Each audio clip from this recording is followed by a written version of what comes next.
If you have a Bible this morning, you can open with me to John chapter 12. We're in this series called Prepare the Way. We're talking about how one man's life changed all of human history. The reality is Jesus' life did change all of human history.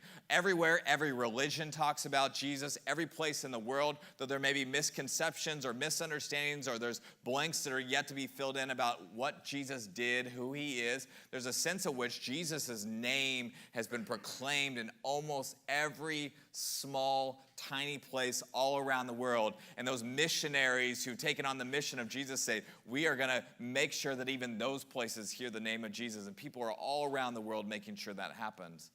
But Jesus' life, just by his life, how he interacted with people, what he taught, what he accomplished, the story of the cross, the story of the resurrection, it's changed all of human history. Our calendars are arranged around him because his life has left just a huge mark on everyone, everywhere, in all places. This series, what we're doing is we're taking 6 moments in the life of Jesus. We could take hundreds of moments. In fact, the Gospels say if everything Jesus ever did and taught was recorded, that maybe all the books in the world couldn't record them. There's so many other things we could talk about. We're taking 6 moments of how he had an interaction with someone and how his life was ultimately prepared to go all the way to the cross. That from the very beginning, he was on a mission, and today is going to be exactly that. In fact, the story we're going to look at today, he's going to be within 6 days of moving towards the crucifixion. He knows what's coming. His heart's turning towards Jerusalem. He's not just out in Galilee or far from Jerusalem. He's now making his way to do exactly what God has called him to do when he makes this interaction and this encounter with what's going to be another woman in this story today. My message title today is the worth of Jesus. The worth of Jesus. You might write that down as a question because that's what we're really dealing with today. What is the worth of Jesus to me? What is he worth to me? What is his story worth to me? What difference does it make in my life? I want to begin here, and that's with this statement. Every moment is a new opportunity to decide what matters most. Isn't that true? Think about your week. You think every moment in your week was an opportunity for you to decide what matters most. You didn't always encounter it. You weren't always thinking about it at the moment. But every moment is a moment where I'm going to make a decision. It's a fork in the road. Does this matter more or that matter more? Does this person, this relationship or that relationship, is this thing that I'm going to spend money on or this other thing that I'm going to spend money on? There's all these decisions in our week, isn't there? And some of you in businesses, you think about, well, should I focus my attention on this thing this week or that this week? And so we're always trying to figure out what matters most at the moment.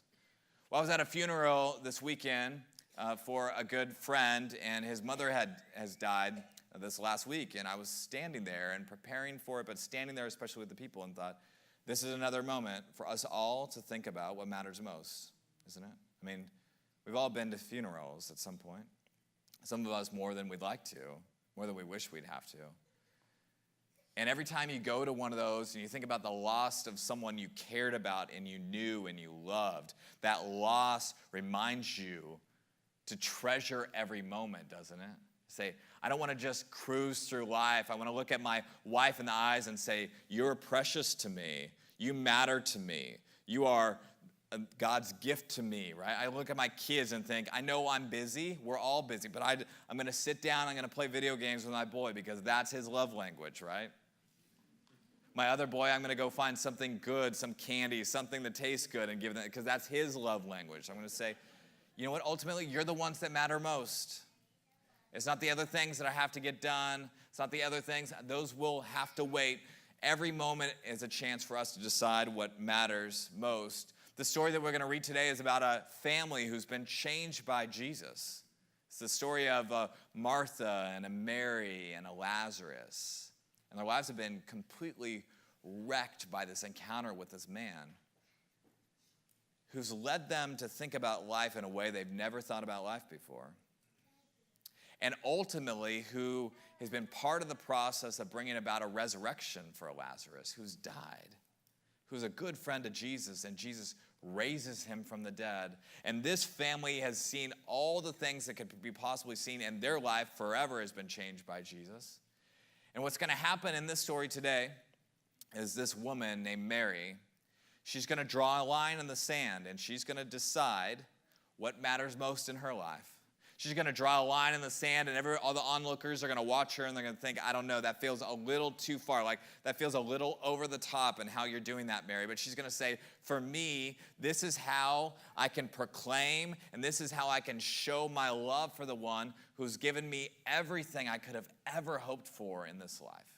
And she's going to draw a line in the sand and say, Jesus is worth more to me than anything else I could possibly hold on to in this life.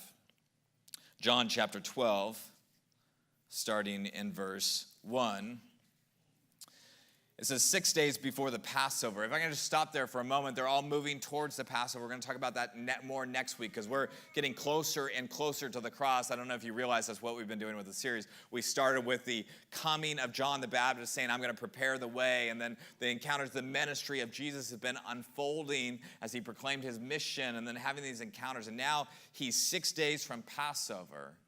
6 days from the moment when they're going to crucify him, right before the beginning of Passover. It says, Jesus came to Bethany, where Lazarus lived. What a great statement that he lived, because just a chapter before, he wasn't living at all, and here he's living. They're going to call Bethany the place where Lazarus lived, which is a great place, whom Jesus had raised from the dead. Here a dinner was given in Jesus' honor. Martha served, while Lazarus was among those reclining at the table with him. Then Mary took a pint of pure nard, an expensive perfume, and she poured it on Jesus' feet. And she wiped his feet with her hair. And the house was filled with the fragrance of the perfume. Well, one of his disciples, Judas Iscariot, who was later to betray him, objected. Why wasn't this perfume sold and money given to the poor? It was worth a year's wages. He did not say this because he cared about the poor, but because he was a thief. As a keeper of the money bag, he used to help himself to what was put into it. Verse 7, leave her alone, Jesus replied. It was intended that she should save this perfume for the day of my burial. You will always have the poor among you, but you will not always have me. Verse 9, meanwhile, a large crowd of Jews found out that Jesus was there and came, not only because of him, but also to see Lazarus, whom he had raised from the dead. So the chief priests made plans to kill Lazarus as well, for on account of him, many of the Jews were going over to Jesus and believing in him. What a fascinating story with people from all these different angles that are having these different encounters and different responses to Jesus and what he's doing. You have the chief priests on the outside and said, look, I don't know what he did, but somehow Lazarus is alive. We probably should just kill him. Just a crazy response to everything that Jesus did. Maybe we should just kill him because too many people are believing in Jesus, saying, let's kill Lazarus, let's kill Jesus, let's do whatever we can to stamp out this message that's coming from this man named Jesus. A couple people I want to talk about in the story. The first is the family. You have Mary, Martha, Lazarus, brothers and sisters who are friends with Jesus. They're not just people that have encountered Jesus in this town or that town. They're friends. They're having conversations. They're eating together. They're not disciples of Jesus in a very specific way, like there's the 12 disciples, but they are disciples in the broader sense. They're believing in Jesus. They're following Jesus. They're interacting with Jesus. We have a story of Mary and Martha. Maybe you know the story where they have him into their house, and Martha serves this great meal, and she's in the kitchen. Maybe you remember the story. And what is Mary doing? Mary, in that moment, she's at the feet of Jesus, listening to Jesus, close to Jesus. And Jesus says, Martha gets upset. Jesus says, Martha, there's time for all those things, but Mary has chosen what is more important to do in this moment. So this is Mary, Martha, and Lazarus. You can think in their minds just sometime before, it's literally in just the chapter before what we just read, where Lazarus dies, and Mary and Martha say, Lord, where have you been? You could have raised him from the dead. We know what you've done for other people. You know how you've healed other people. You could have been here. You could have been right here and healed him before he died. And Jesus says, something's happening bigger than you understand. And he waits in the town before going there and eventually comes several days later after he's died. And he said, it's because I wanted to tell all the people exactly who I am by raising a man from the dead. They're like, couldn't you have done that for somebody else? Not our family? In that story, that's where it says Jesus wept, by the way. The only time in the Bible, shortest verse in the Bible, Jesus wept. It's because he cared about Lazarus, and he cared about Martha and Mary and all the people, and he saw all the pain of death and everything that's happening, and he shows up. This is that family in this story. This is that Mary who will pour out her best at the feet of Jesus on this day. Why? Because her brother was dead, but now he's alive. And her gratitude is overflowing out of result of believing and seeing what Jesus has done for her. That's just the context. This is what's happening in the story and what might cause her to do what she does. The perfume is a very interesting piece of the story. By the way, I brought a replica that friends from our church had given to me. A replica, this is what a first century alabaster jar might have looked like. This one's actually containing perfume. I can smell it right through it, although it's sealed completely. This is probably what it would have looked like for Mary to bring her perfume that day. They call it pure nard. What is pure nard? It's a perfume, a fragrance they would have imported from the northern area, mountain region of India. It's not like today where we just fly things. We put things on planes and we just fly it all across the world, and China can build things and send it to America and we can use it, and all the other places in the world that can happen. It's imported from India, right, on the backs of donkeys or mules or people, as it made all this trek all the way to Israel, which would have been almost a near impossible trek, which made the perfume of such great expense that very few would have had any, let alone what it says here is about a pint of it, which is like, what you buy for ice cream at the grocery store, right? A pint. She has it. She's probably held it. It's of such great worth that they say in the text it's worth probably a year's salary to their people. 300 denarii is what it's worth. A year's salary. She takes what she has, what she's held, probably using just tiny bits, right? You know what you do with perfume. Just use the tiniest amount. Try to make it last for 10 years or 15 years. When's another chance she's going to be able to buy perfume from the northern mountain region of India? And she takes it that day, and she brings it to Jesus. And she pours it out on his feet. And women in this room, I just want you to put yourself in the story. She lets down her long hair. And she takes her hair and she cleans the feet of Jesus. Not something that anyone would want to do with their hair. It would have stayed with her, by the way. That smell would have stayed with her as she left. It's not like she's just jumping in the shower afterwards. It would have stuck with her for some time, and she gave everything that she possibly could at his feet. So you have the family, you have the perfume, and you have Judas in the middle of the story. What an interesting collection of details in the middle of a story where someone's giving their full heart, and you have Judas in the story who's saying, couldn't we have sold, maybe, Mary, what if you just used a little bit for some other way for Jesus? Couldn't we have sold all the rest of it and given it to the poor? Which sounds like a great, idea. In this room, you're like, that sounds like a great, I'd vote for that. That sounds great. But Judas is filled with mixed motivations, isn't he? It says in the story, uses a pious explanation like, hey, if we'll just sell it, I'll go take it, I'll distribute it to the poor. But Jesus knew what's in Judas's heart. The disciples didn't know at that point, but they will learn later that Judas is out for himself. He's riding Jesus' coattails. It's not about what he's learning from Jesus or what he can ultimately do for Jesus. It's about what he can take from Jesus, about riding his life in a monetary sense. And it says that he was the keeper of the money bag. And whenever he chose to, he would just take out whatever he needed for whatever he wanted at the time. This is Judas, filled with all these mixed emotions, complaining. It says he objected to what Mary was doing. This is too extravagant. This is too much. This is over the top. This isn't appropriate. This doesn't make sense. This is Judas in the story, and Jesus knows what's in his heart. By the way, this is the same Judas who will later sell out his Savior for just 30 pieces of silver. This is who he is. And he's objecting, and Jesus looks at him and says, leave her alone.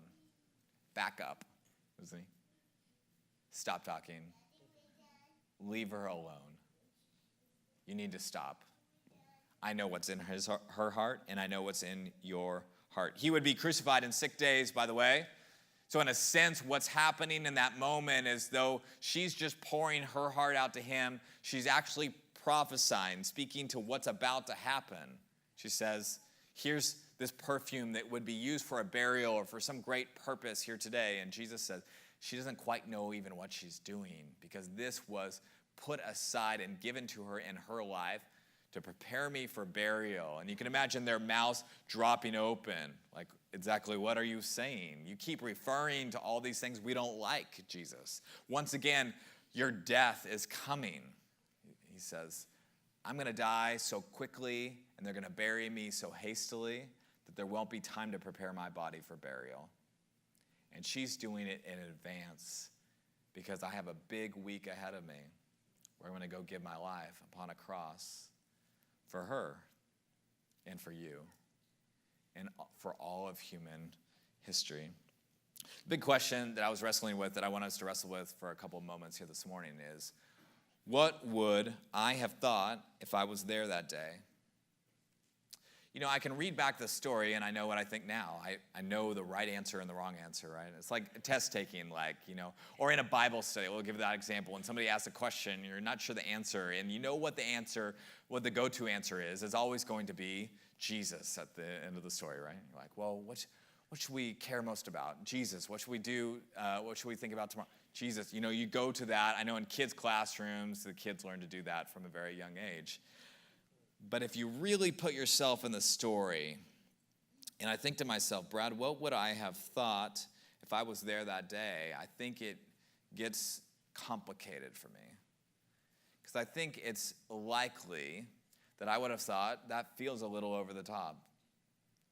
It feels like going a little bit far. Was that necessary, right? We could have helped the poor, right? And Jesus cared about the poor, by the way. He wasn't like, don't think about the poor going forward. The early church all cared about the poor. It's not an issue of the poor. It's really an issue of Judas's heart and where he's going. But I think to myself, if I was there, I think maybe that's a bit much. Or maybe I've been in church settings where somebody might worship Jesus in a way that feels to me like it's a bit much, or it might be a distraction for me, or somebody goes on the mission field and decides to go give their life to share the message of Jesus with the people that maybe don't receive him well. I think, well, maybe he should have thought through that more. Maybe he should have calculated that more, or measured out, or talked to more people, or maybe you should have prayed longer. Or I talked to someone else. Sometimes I talk to parents, and they're finding that their kids are going to go on the mission field, and they're like, please just get a normal job and stay close to home. That feels a bit much. I don't know that Jesus would ask that of you, right?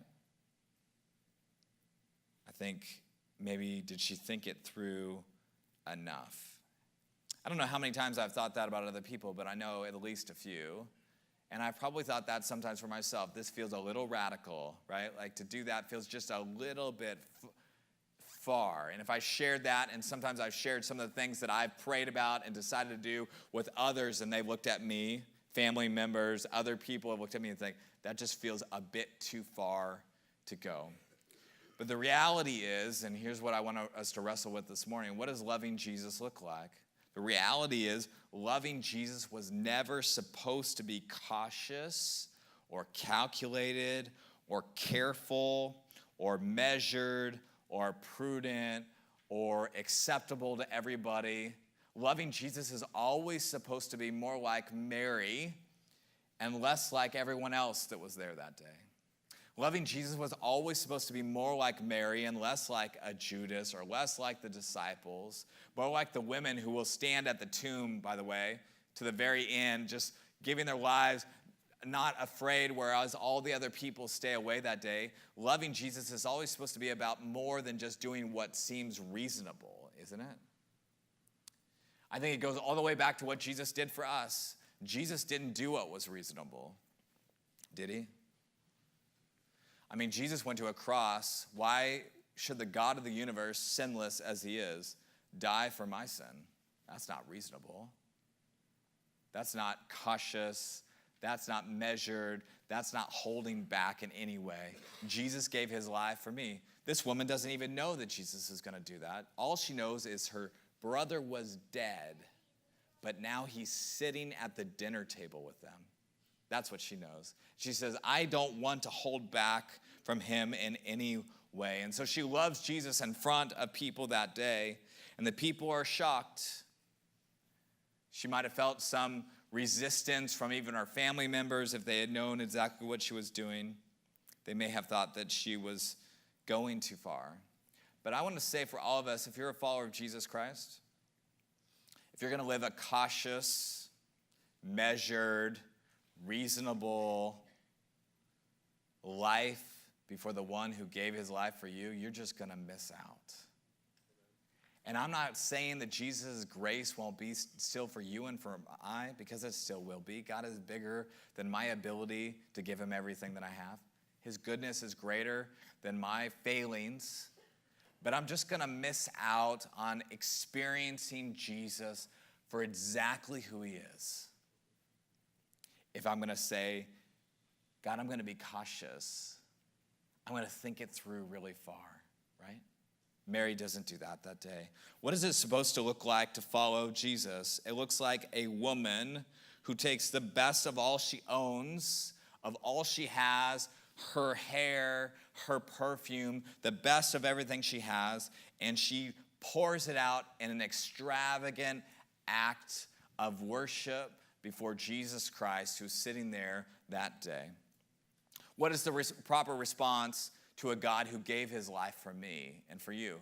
What's the proper response to a God who cares about me and cares about you?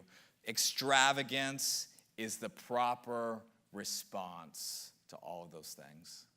To God's goodness, to his grace, extravagance. I just want you to think about that in your life. How is extravagance ever shown in your life, in your relationship with Jesus? If it is, keep going. Pour it out. Give everything you have. If your heart with Jesus is a bit more held back or reserved or holding back, do some heart checking.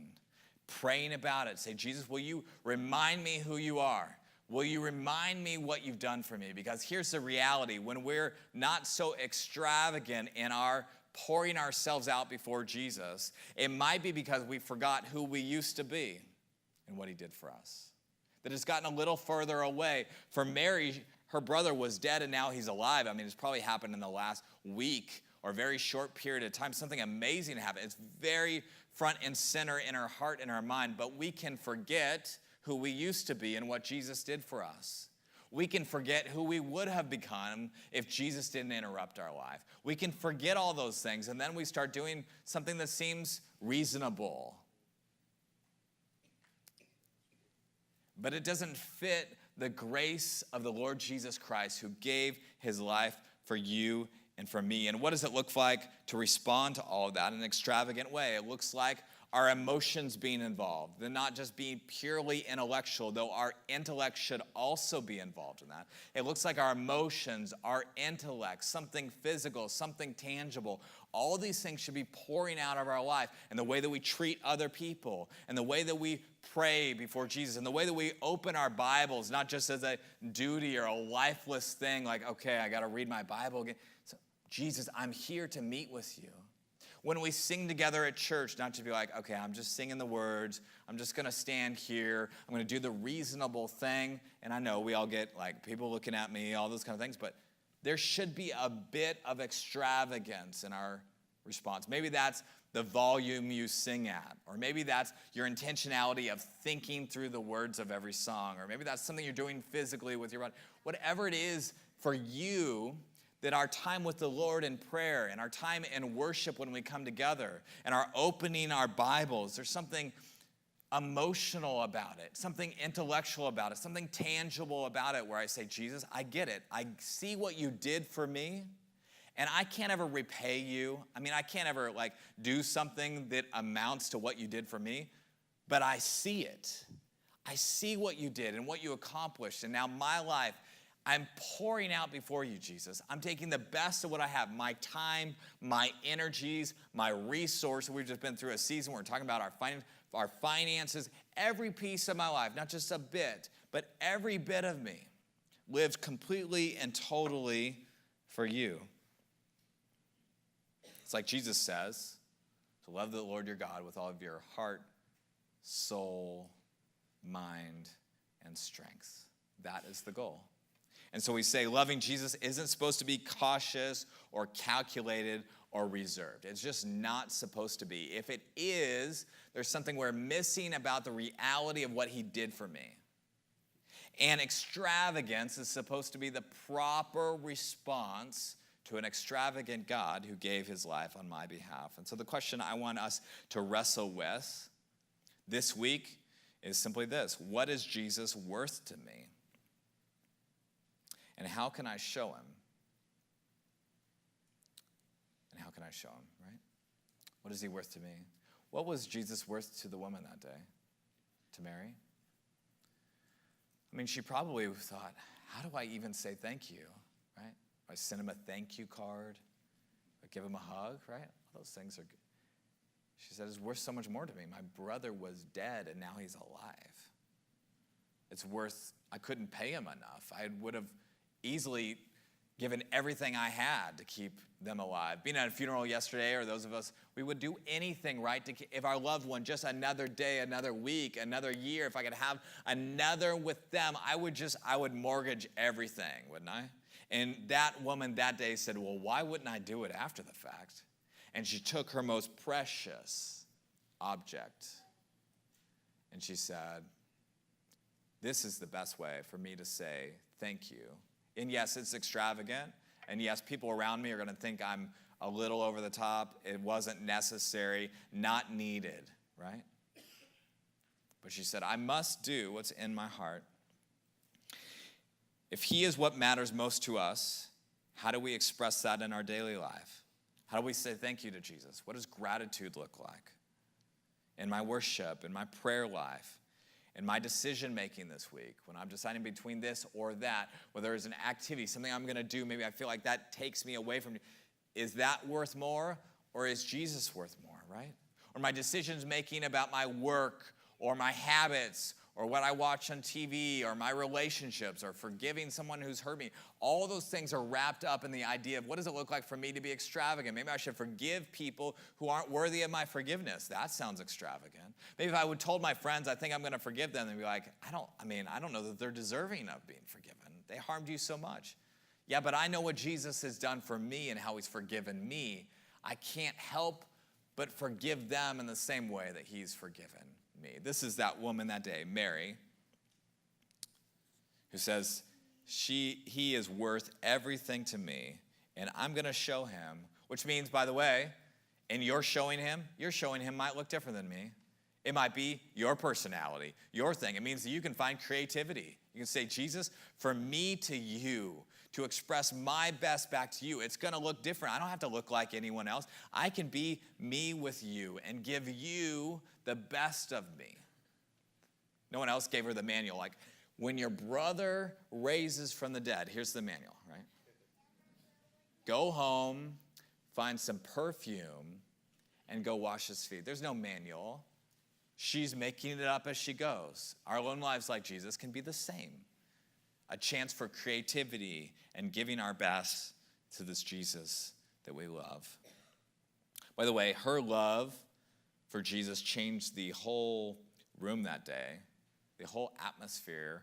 Her one act remembered so strongly that John the Apostle will make sure and include this story in the Bible. By the way, there's another woman who does a similar thing. It's not the same story. She's a woman who's been in a sinful life, far from God. It's a similar story, but it's not the same. There's several women who have chosen to do a very similar thing before Jesus. And John will record this one. Let's not forget about Mary and Martha and Lazarus and what happened, what Jesus did for them, and how he changed their life, and how this day, it says, she poured it out. In the story, it says the house was filled with the fragrance.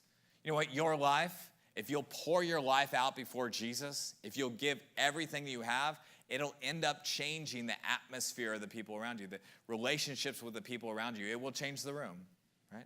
It just takes 1, 2 people to love Jesus completely, to then rub off on other people, to inspire someone else, not to create copycats of how to do it, but to inspire them to then figure it out for themselves. What is Jesus worth for me, and how can I show him?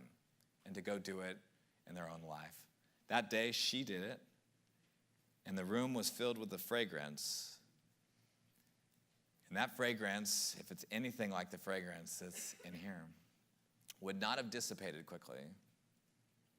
It would have lived on for some time, and people would have remembered, man, I can't believe that Mary did that for Jesus. And then they begin to ask, what do I do? What can I do that's similar as well? As I close the message today, I want to say this. Jesus is the treasure. I don't know how else to say it. We treasure a lot of things in this life, but none of them are the treasure. Jesus is the treasure. And that day, the choice for her was not hard. Do I keep my treasure, or do I go take hold of the treasure, right? I mean, that's what's happening. And in your life and mine, I don't know where everybody is in your own relationship with God. I don't know where you stand. I don't know if you've begun a relationship with Jesus, but maybe you're in a lukewarm place and are really like, well, I'm a Christian. Intellectually, I believe a couple things, but your emotions aren't part of the relationship. There's nothing practical flowing out of your life that would show anyone around you just how much affection you have for Jesus. If that's the case, we have to ask the question, Jesus, do I just not understand what you've done for me? Do I just not understand just what a sinner I am apart from you? Do I not understand just how far I was from God? And let God begin to reveal that to you so you can understand the gravity of what he did. Others of you in this room, you maybe never given your life to Jesus. You've never taken hold of the treasure, who is the person of Jesus Christ. And I think if Mary was sitting here today, by the way, if she was sitting here, I would sit down so she could tell her story, because I would want to hear it and be inspired. If Mary was here, she'd say, there's nothing you could give up that would equal the one you would take hold of. Amen. Wherever you are today, let's take hold of the treasure, right? And let's not live cautious, calculated, prudent lives that everyone else would approve of in all of our actions. And instead, let's do exactly what's appropriate for one who gave his life for us. Amen? Let's stand to our feet and let's pray together.